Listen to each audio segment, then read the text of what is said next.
সিঁদুর দিচ্ছে, ধূপ সন্ধ্যা সব দেখাবে। এটা হচ্ছে আমাদের নিরামিষ রান্না বান্না হয় আর কি এই ওভেনটায়। মিষ্টি দিয়ে কাকে এটা প্রণাম করছো? বসুমতীকে। এটা মা দ্রৌপদীর হিসেল মানে অন্নপূর্ণা। যাই হোক, হ্যাঁ এখানে ধূপ সন্ধ্যে দেখানো হয়ে গেল, এরপর রান্না বান্না শুরু হবে। এখানেও একবার করে নিল, এটা আমাদের 12 মাসে রান্না করা হয়। এখানেও মা ধূপ সন্ধ্যে দেখিয়ে দিল। এবার আমাদের রান্ধন শুরু হয়। ঠাকুর বাড়িতে পুজো দিতে যাবে, সিধে চক্রবর্তী বাড়িতে দিতে যাবে। এটা এই কাজগুলো সব আমার ছিল, এবছর আমি করতে পারছি না, তাই মা করছে। বাড়ির বানানো মন্ডা দেওয়া হচ্ছে।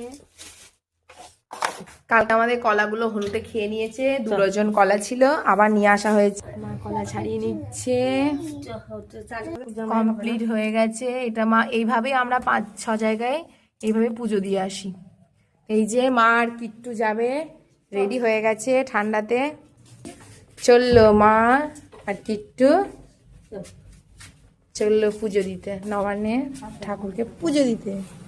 যাও পুজো দিয়ে প্রসাদ নিয়ে চলে এসো। Tata tata.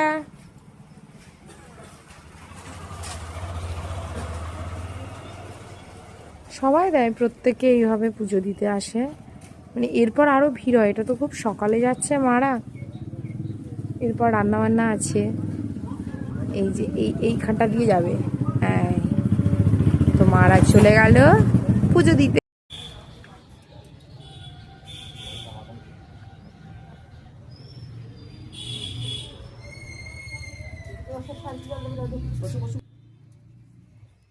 শান্তি জল নেবে তাও ওর ভয়।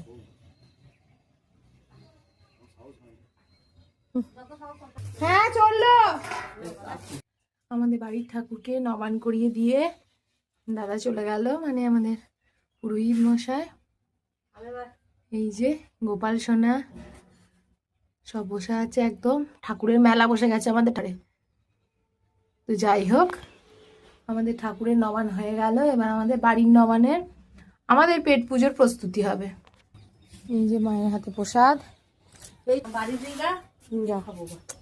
এবার খেয়ে না, ঠাকুরদের পুজো হয়ে গেল, প্রসাদ হয়ে গেল, এবার একটু খেতে হবে, আর উপোস করে থাকতে হবে না।